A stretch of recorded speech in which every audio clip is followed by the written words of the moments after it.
Logia 25. Ama a teu irmão como amas a tua própria alma, e tende com ele o mesmo cuidado que tendes com a pupila de teus olhos. Comentário. Este, quiçá, é o supremo e aclamado ensinamento de Jesus: amar o próximo como a ti mesmo. Adquire uma nova profundidade com o que mencionamos até aqui. O amor aludido por Jesus, conhecido como ágape, jamais constituiu uma emoção à semelhança de Eros, de Platão, em sua obra O Banquete. Nem tampouco assemelha-se ao amor romântico e ilusório que encontra morada no intrincado tecido social das relações matrimoniais e afetivas que permeiam os dias contemporâneos. Em vez disso, o referido amor aproxima-se mais de um patamar de consciência, um estado de percepção, que é característico do sábio, em especial da sabedoria crística. É uma percepção inerente à unificação, a percepção de que tudo constitui uma única entidade. Ao tomar consciência dessa realidade, de forma lógica, passamos a amar a todos como parte intrínseca de uma entidade indivisível, pois, na verdade, todos somos parte dessa mesma realidade. Logia 26. Por que vês tu o cisco no olho do teu irmão, e não vês a trave no teu próprio? Se tirares a trave de teu olho, verás claramente, e então poderás tirar o cisco do olho de teu irmão. Comentário. Parcela do comportamento animalesco e pueril do ser humano decorrente da ignorância, o vitimismo, numa sociedade ilusória em que as pessoas são instruídas a encarar tudo como uma competição, uma corrida, leva a pensamentos superficiais como este, a hipocrisia. Todavia, nas profundezas dos ensinamentos do Mestre, podemos desvelar um enigma valioso. Com igual severidade àquela com a qual se condena o próximo, o superego de cada indivíduo o condenará a si próprio. De certo modo, podemos afirmar que Jesus era também o psicanalista da sua época, deveras competente como o mestre que era. Logia 27. Se não jejuardes das ilusões do mundo, não encontrareis o reino. E, se não procurardes o lugar de repouso da luz, não vereis o Pai. Comentário. Nas nossas existências, como mecanismos de defesa, buscamos distrações que anulem o clamor do nosso eu interior por liberdade.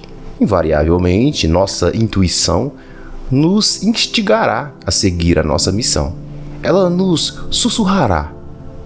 Pode-se até chamar essa intuição de Espírito Santo, pois é ela quem nos orienta. Todavia, as ilusões do mundo podem nos deixar desorientados antes do despertar. Cuidado com uma vida excessivamente ocupada, como já advertia Sócrates, pois essa vida ocupada com trabalho, comparações, futilidades e superficialidades, ou seja, com obrigações ilusórias, pode desviar-nos do foco da nossa verdadeira missão. A essas obrigações ilusórias eu as chamo de ruídos. A solitude, tão crucial para o autoconhecimento, é o momento em que nos encontramos sós, face a face com nós mesmos, olhando para o interior. Alguns indivíduos temem a solidão, o que é um problema, pois é no momento solitário que podemos aprimorar quem somos. E isso refletirá nos nossos relacionamentos sociais no futuro. Jejuar das ilusões, ou seja, ignorar os ruídos externos quando necessário e possível, e olhar para dentro, o lugar onde a luz descansa, é quando poderemos vislumbrar o divino, como era simbolizado por Jesus como Pai.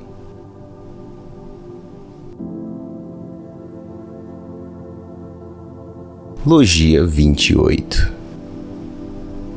Vim ao mundo, e a ele me revelei, habitando na carne. E eis que, porém, a todos encontrei embriagados. A nenhum encontrei sedento. Minha alma se compadeceu pelos filhos dos homens. porque agem como cegos em seus corações, e não possuem olhos de ver, tendo entrado na carne vazios, assim dela querem sair. Se comportam como bêbados, e só se converterão ao reino quando abandonarem o seu vinho. Comentário.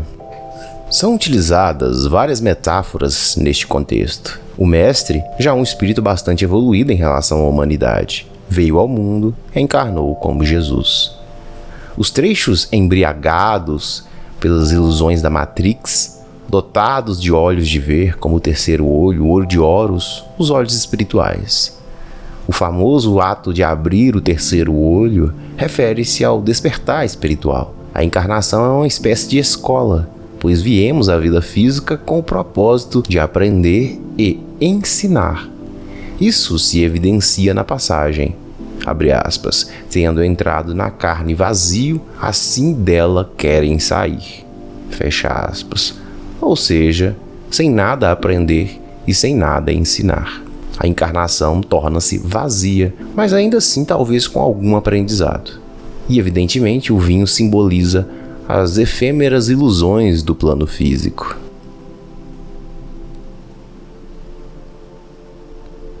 Logia 29.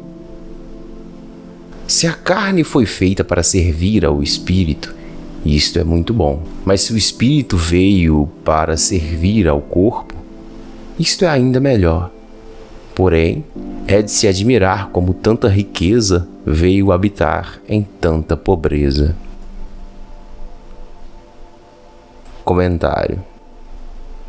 Dentro do contexto filosófico espiritualista, somos essencialmente o espírito e não o corpo, sendo o corpo meramente um veículo temporário subjugado pelo espírito. O ideal do sábio é aquele que direciona o corpo para servir aos interesses e vontades da essência, ao passo que os adormecidos, aqueles que ainda não despertaram, ou os mortos, na terminologia empregada por Jesus, frequentemente seguem os desejos e impulsos carnais como guia para suas vidas. Essa perspectiva não é uma novidade histórica no âmbito acadêmico contemporâneo, uma vez que os gregos, especialmente Platão e Sócrates, também exploravam esse tema. Vale ressaltar que o espírito é dotado de riqueza existencial, potência, inteligência, sutileza e etc., enquanto a matéria física é simples e rudimentar. Nesse trocadilho podemos vislumbrar um pouco do senso de humor do mestre mais uma vez. Logia 30. Onde há 3 indivíduos, eles são 3 distintos. Porém, quando se tornarem um, eles serão um. Comentário.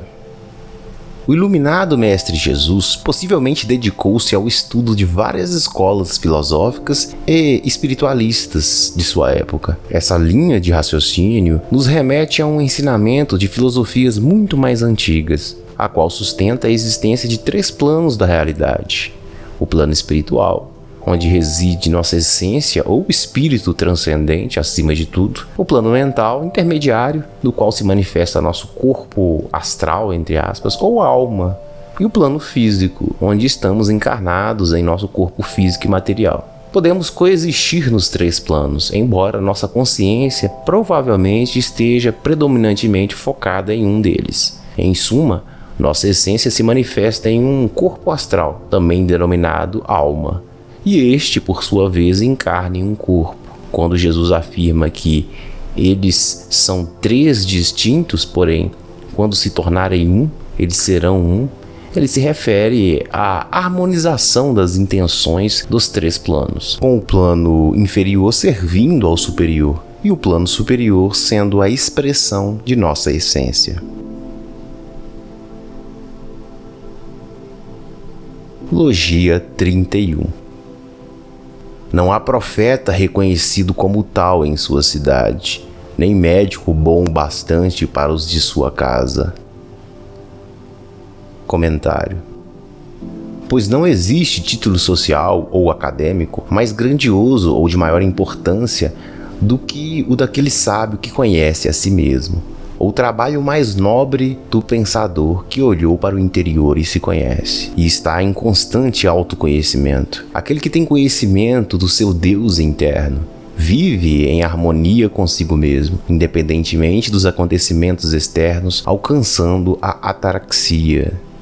Os títulos não conferem sabedoria e, na verdade, muitas vezes ocorre o oposto, pois o sábio pode ser considerado inferior aos olhos da sociedade, como podemos observar ao longo da história da humanidade.